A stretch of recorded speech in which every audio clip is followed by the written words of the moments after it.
Bonjour camarades. Je vous apporte le salut fraternel du syndicat Force ouvrière de l'hôtel Caraïou en Martinique et surtout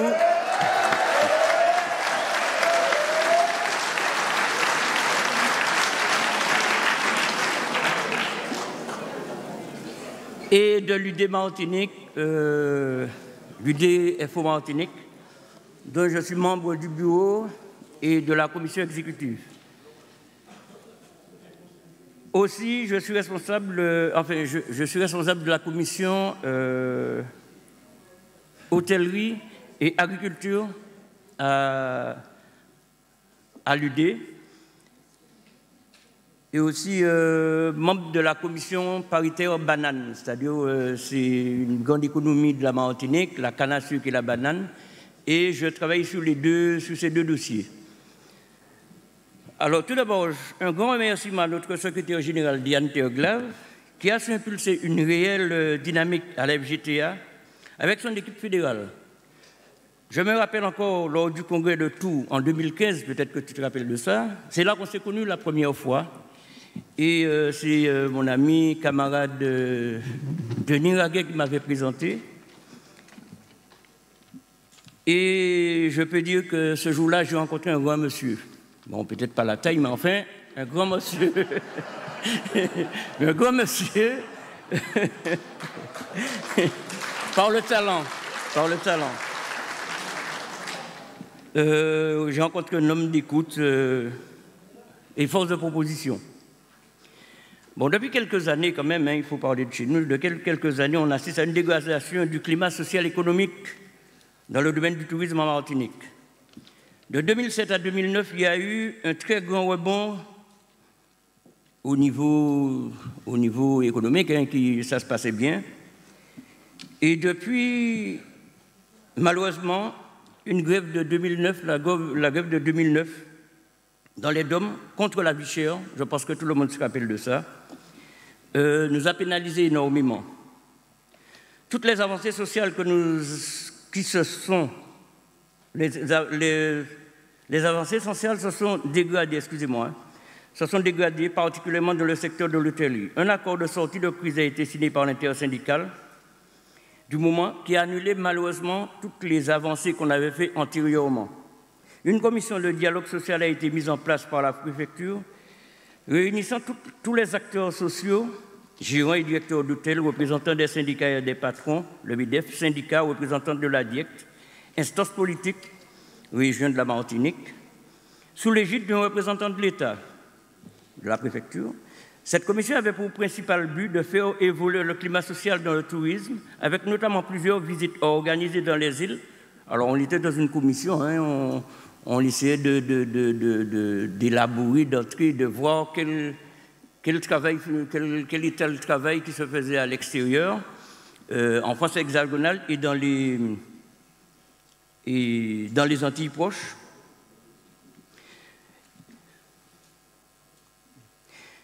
Des formations mixtes ont été même également mises en place dans le cadre de cette commission, rassemblant les organismes sociaux et les patrons. Voilà.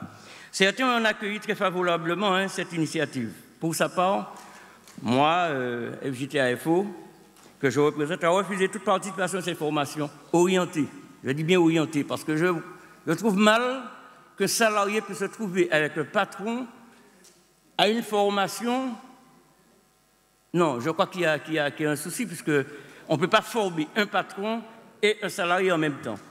Ça, c'était l'objectif de cette commission, était également de dénoncer l'accord que nous avions signé en 1983, ça c'est quand même assez vieux, mais qui existe jusqu'à ce jour et qui évolue avec des accords d'entreprise.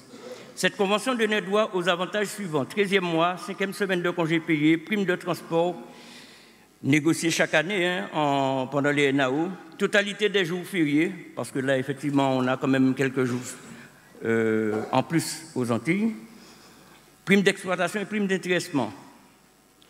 Le but principal étant de nous aligner sur la Convention nationale. HCR, bon, c'est vrai, ce n'est pas de notre faute, mais malheureusement, ne comporte pas tous les avantages que nous avons.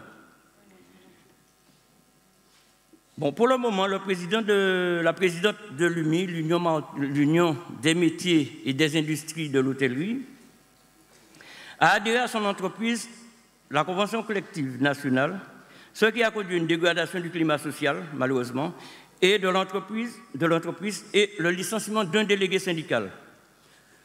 Ce n'était pas de notre côté, hein, c'était notre syndicat. Aujourd'hui, la Martinique est confrontée, comme la France hexagonale, au problème de manque de personnel. Cette situation est due en partie au système d'embauche qui était pratiqué dans le temps, hein, où la pratique était de faire appel à des extras à la place des CDI et des CDD. Quand on sait qu'un extra fait des vacations et qu'il signe un contrat de travail journalier précaire qui varie entre 1 heure et jusqu'à 11 heures par jour,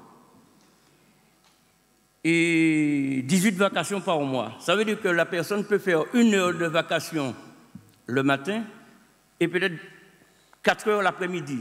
Mais c'est toujours 2 vacations à ce moment-là. Ce n'est pas une vacation, ça veut dire que dans la semaine, ce n'est même pas 18 jours de travail, c'est 18 vacations. Et c'est ce qui fait le bonheur des patrons, sachant que le personnel, ils ne veulent pas le considérer comme des ETP, des équivalents temps plein, dans les effectifs.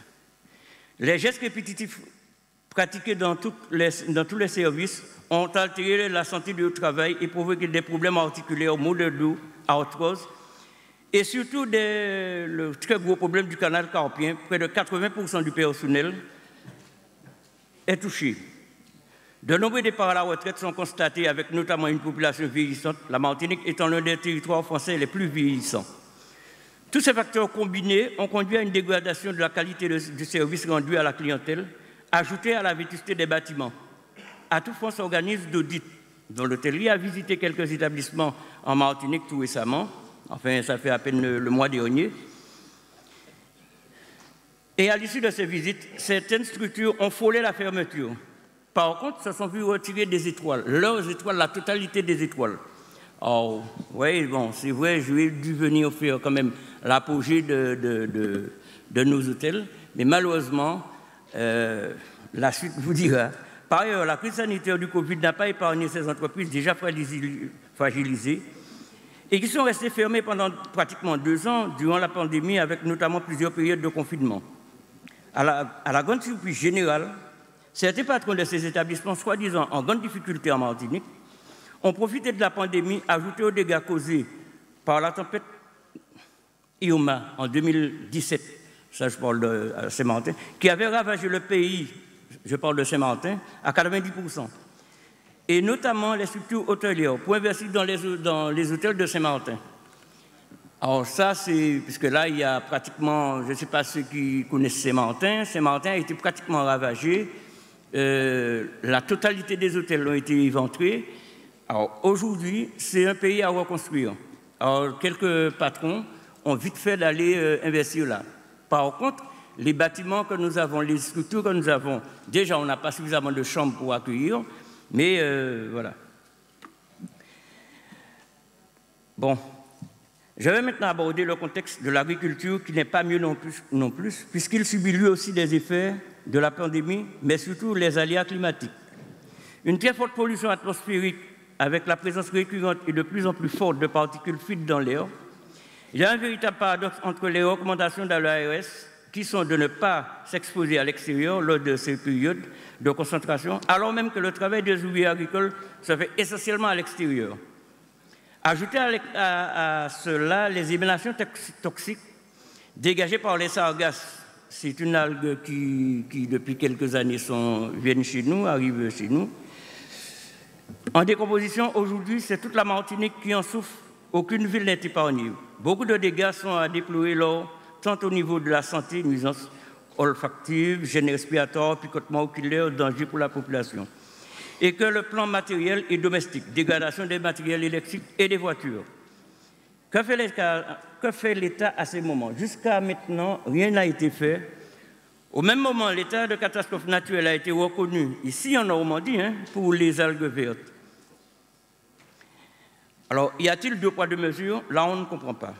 Aujourd'hui, la population de la Martinique est exposée au taux de chlordécone qui a contaminé les terres et causé des dégâts considérables sur la santé des ouvriers agricoles et de la population. Étienne, il faut que tu conclues rapidement maintenant.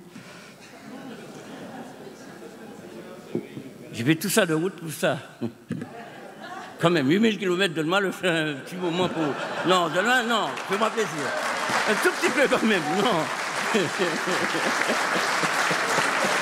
Donne-moi une petite chose quand même. Je me doutais. Et je conclue tout de suite. Je me doutais de l'argument.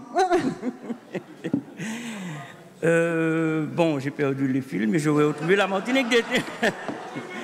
Aujourd'hui, la population de la Martinique est exposée au taux de chlordécone, comme je le disais, qui a contaminé les terres et causé des dégâts considérables sur la santé des ouvriers agricoles.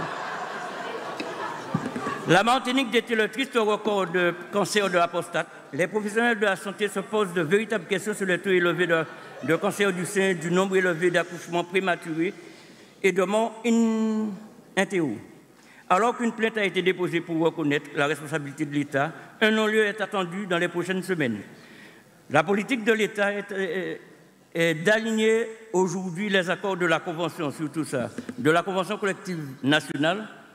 Patricia, tu l'avais signé, tu connais, avec une adhésion d'office des DROM, alors que la Martinique a signé en 1986 une convention collective locale de la branche agriculture.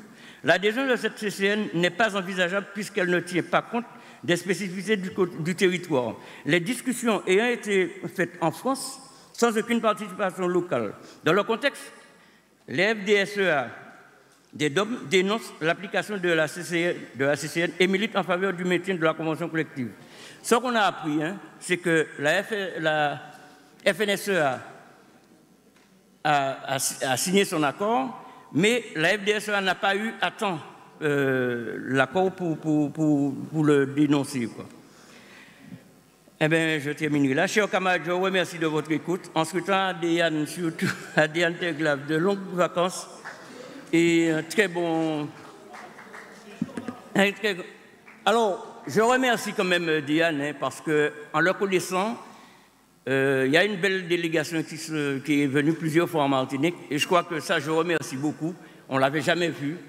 Il y a eu Diane, il y a eu Patricia est venue, enfin j'en passe des autres, Denis Raguet, machin, où on est venu travailler,